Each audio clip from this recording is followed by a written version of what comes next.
Welcome back to Hoochos, plastic-free hydroponics. Today on Hoochos, I'm going to show you how to use silicone ice making trays to grow Kratky hydroponic lettuce. In this video, I'm going to show you how to set up the trays. We're going to do a full time-lapse grow. We're going to run into some unexpected issues, and I'm going to give you my thoughts and problem solving on the entire grow as we go. These are what we'll be working with today. These are silicone ice cube makers. They are stainless steel wire reinforced giant ice cube trays essentially.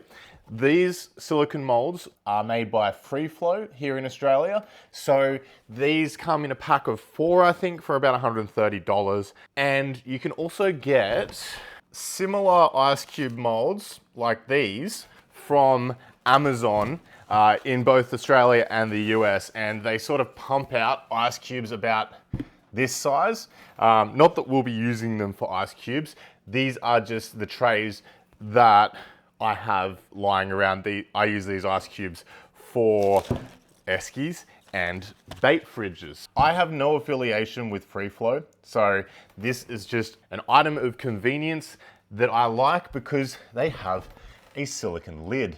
And this silicone lid is going to allow us to block the nutrient from light, and we're going to cut into it and it's going to hold our plant in place above the system.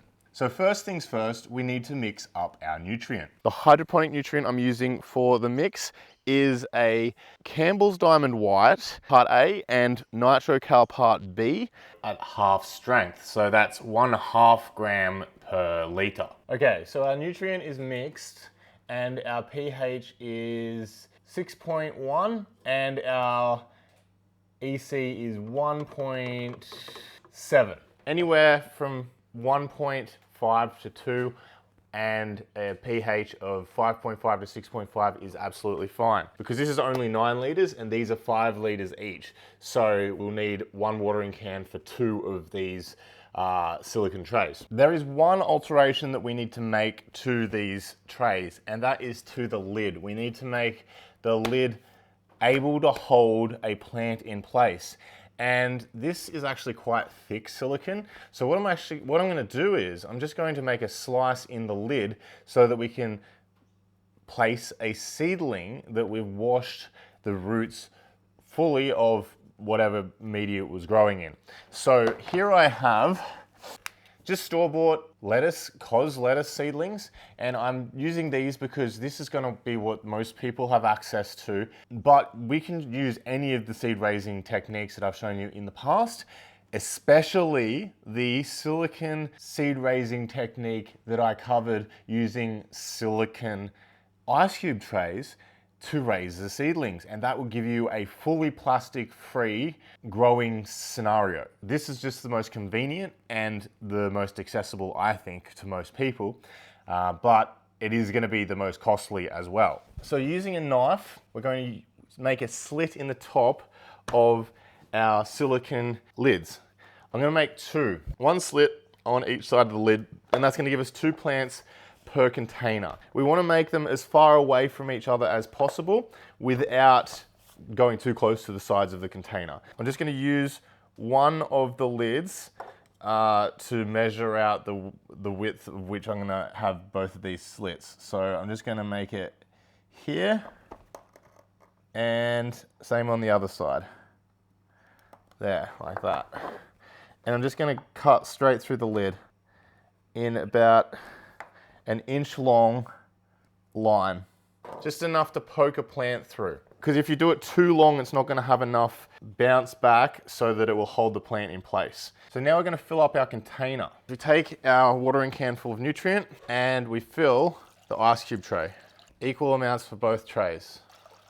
So here I have a tray of water, just plain water, and I'm just going to take my seedlings out of this mix and I'm just going to shake off as much dirt as I possibly can, like so. And I'm just going to give it a quick wash to try and get the last of that dirt. And you should end up with like a clean root mass similar to this. Don't worry about the last of that dirt. We're just going to feed that through our silicone lid. I might even make those holes a little bit longer. And you kind of want to be able to like lift it up with your finger like so, and then sort of feed it in easily. All right, I reckon they'll grow up. So we're going to try this. The longer slit is better.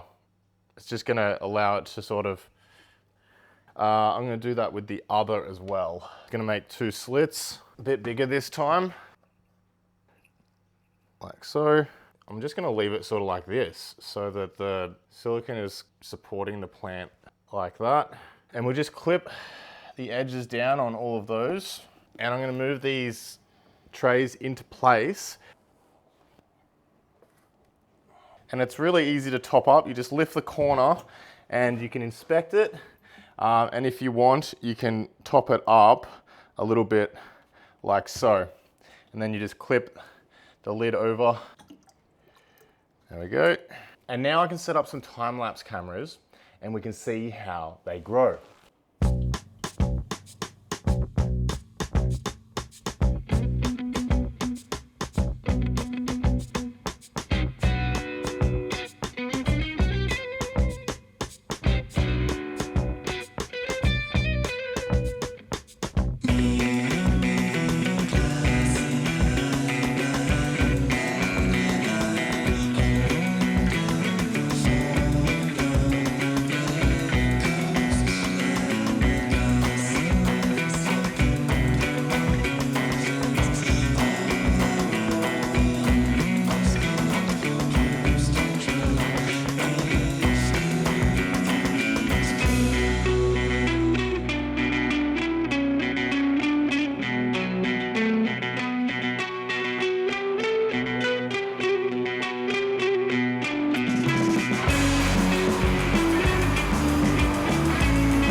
Okay, so the grow started really well and we had some nice preliminary growth on the lettuces. However, I started seeing them start to wilt, and I'm not sure whether this is because of the problem I'm seeing right now with just a ton of spider mites, or whether it was the nutrient solution, because this is probably only enough nutrient solution for one lettuce. So what I'm gonna do now is I really need to get rid of these spider mites because they are the bane of my existence, and I just don't want them spreading. They've been on here long enough without me noticing. So what I'm gonna do is I'm just going to fill this bucket with soapy water, put the plants into the bucket, but we're also gonna test the nutrient solution of the bases to see what's going on here. You can see the roots of the plants there. They're not looking the healthiest, to be completely honest. They are showing some new growth here. I'm just going to drop the whole thing in. It's going to be the easiest way. So I'd like to discuss the results of this grow and why they may be the way that they are. Now, I think that the spider mites are actually a symptom of a bigger problem with this grow. The bigger problem being, I was probably greedy by putting 2 lettuce in a single 5-litre reservoir. I did a quick test of the pH and EC of the water at the end of the grow. And this is going to help me identify what went wrong in this grow. So the pH, oh my God, is like 2.8.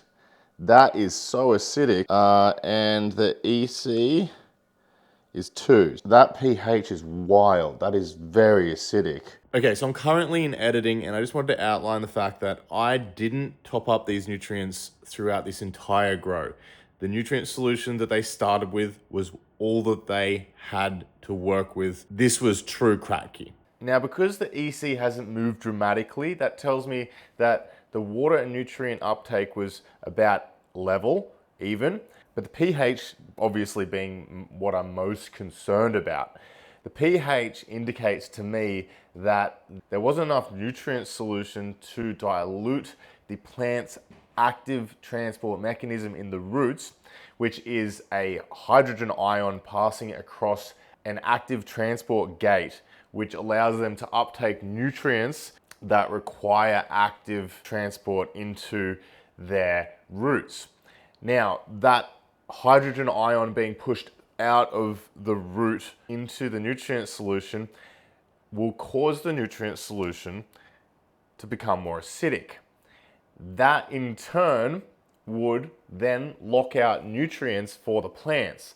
So what I believe has happened in this grow is that because there is such a small amount of water and nutrient to dilute that active transport mechanism that plants use to transport nutrients across their cell membranes of their roots, we've had the nutrient solution lower in pH, become more acidic, and then lock out a bunch of nutrients, weakening the plants and then allowing opportunistic predators like spider mites to take advantage of this weakened state of the plants and cause more damage again to an already nutrient deficient plant. That is what I believe has happened because I have put too many plants in too small of a reservoir. If the reservoir was being topped up through a flow valve or something, you would have the dilution of that acidity. However, in a Kratky system, you don't have that. And this is also a very, very small reservoir. So my recommendation for this style of growing, and I will do a second video where we test this because I'm not finished with this experiment. My recommendation if you're going to try this is go with a single plant in the silicone containers. I think that that would be fine. I think you won't have the problem with the amount of acidity in the nutrient solution. These plants were growing absolutely fine up until about 3/4 of the way through the grow, where a feedback loop must have occurred and the plants just kept trying to access a nutrient that they kept locking themselves out of in the nutrient solution by actively transporting more and more over their root membranes. That's what I believe has happened.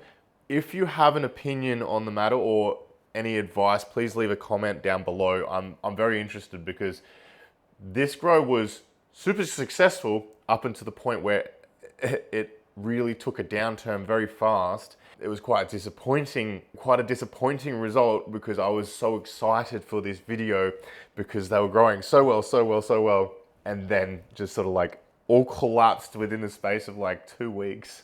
So there was quite a lot of insight to be gained from this grow, even though it was a failure. I hope you enjoyed this episode of Hoochos. Happy hydroponicking, and I will see you next time on Hoochos.